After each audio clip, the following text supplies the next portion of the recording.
Buenas tardes, hoy hablaremos acerca de las obligaciones y derechos entre los esposos. Bueno, les presentaré las reglas generales que tienen los artículos que están basados en las obligaciones y los derechos que tienen que ejercer los esposos. Bueno, como primer artículo tenemos el artículo número 176 que se basa en las obligaciones entre los esposos. Bueno, los esposos están obligados a guardarse fe, a socorrerse y a ayudarse mutuamente en todas las circunstancias de la vida, sean buenas o sean malas. En el artículo 177 tenemos la dirección del hogar. El marido y la mujer tienen conjuntamente la dirección del hogar.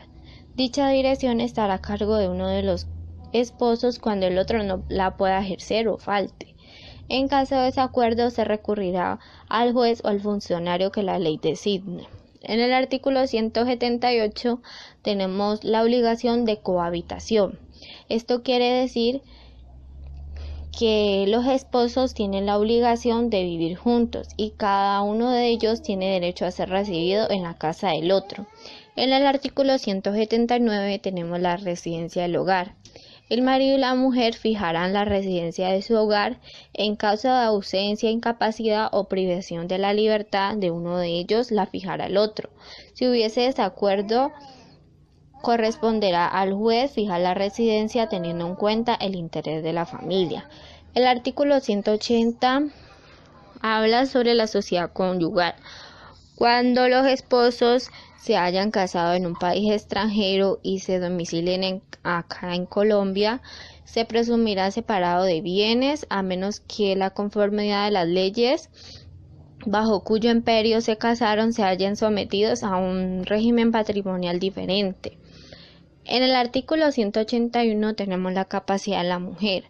La mujer casada mayor de edad como tal puede comparecer libremente en juicio y para la administración y disposición de sus bienes no necesita autorización marital ni licencia del juez ni tampoco el marido será su representante legal.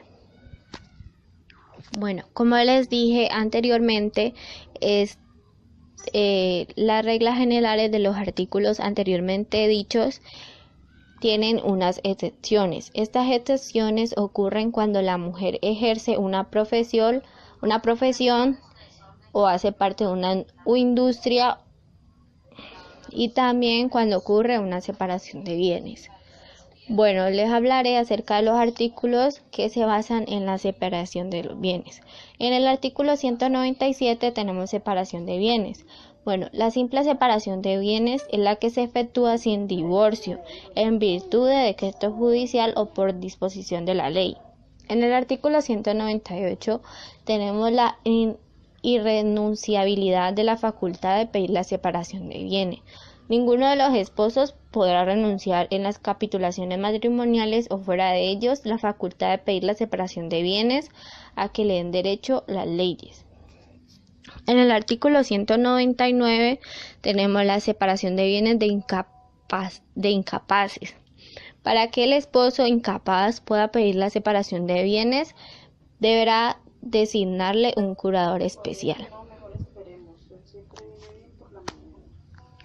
En el artículo 205 tenemos efectos respecto de la familia.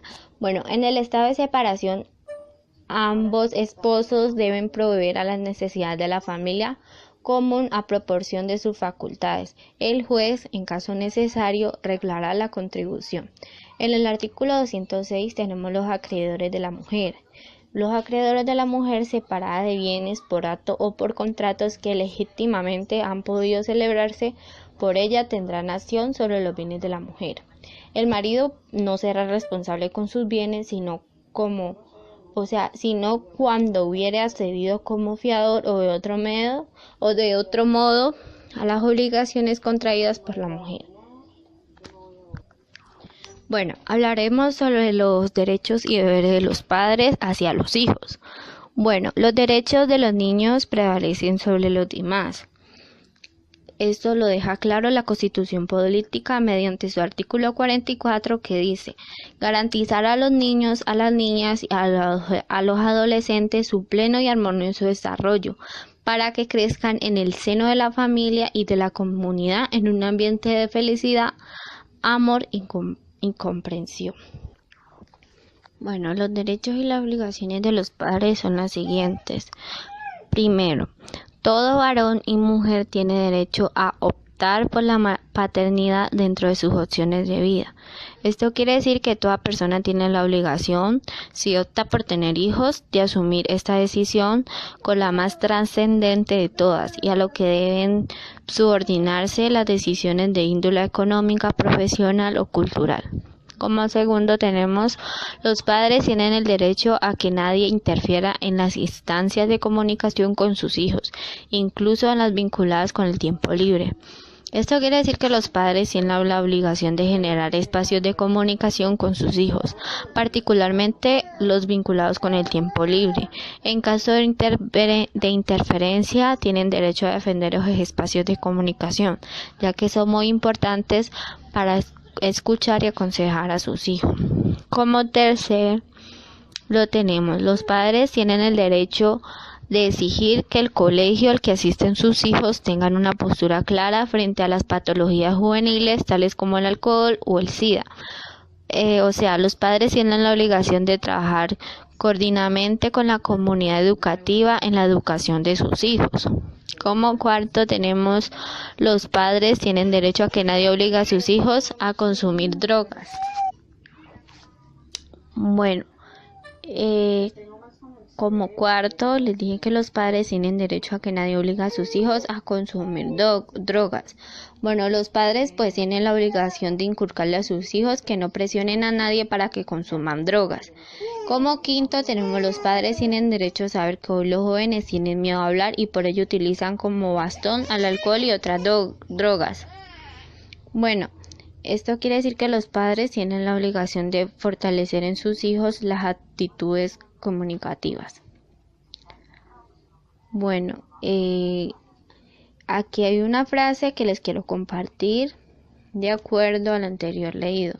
Abriendo las puertas de la palabra y de todo tipo de comunicación, se cierran las puertas de la droga y de otros dolores del alma. Como les decía, los padres tienen la obligación de fortalecer las actitudes comunicativas de sus hijos. Bueno, ¿cómo es esto? Tenemos, los padres tienen derecho a conocer cuál es la droga que consumen los jóvenes, el alcohol.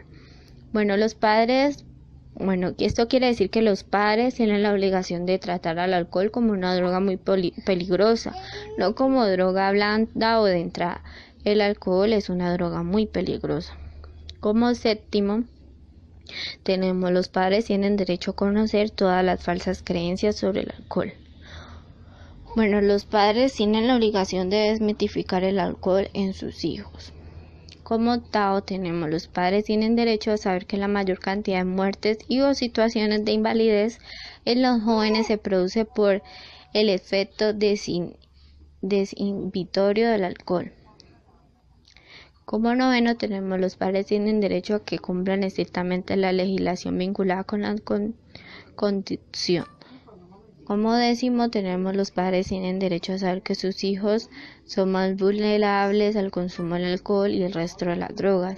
Como 11, los padres tienen la obligación de cuidar a sus hijos de las redes sociales.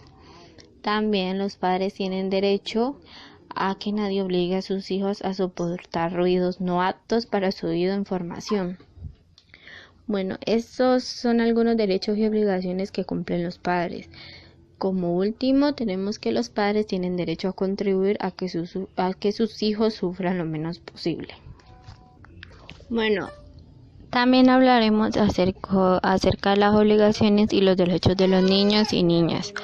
Bueno, los derechos de los niños son los derechos a la supervivencia y al desarrollo, derecho a la protección, derecho a la participación, derecho a la educación y derecho a la identidad. Como obligaciones tienen honrar y respetar a sus padres, custodios o tutores, ascendientes, autoridades e instituciones del grupo familiar.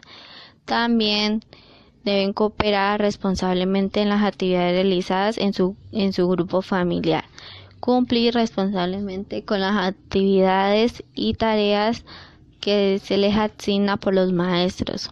Cuidar y preservar su medio ambiente y todas las demás que les sean indicadas por sus padres, que no afecten su dignidad para que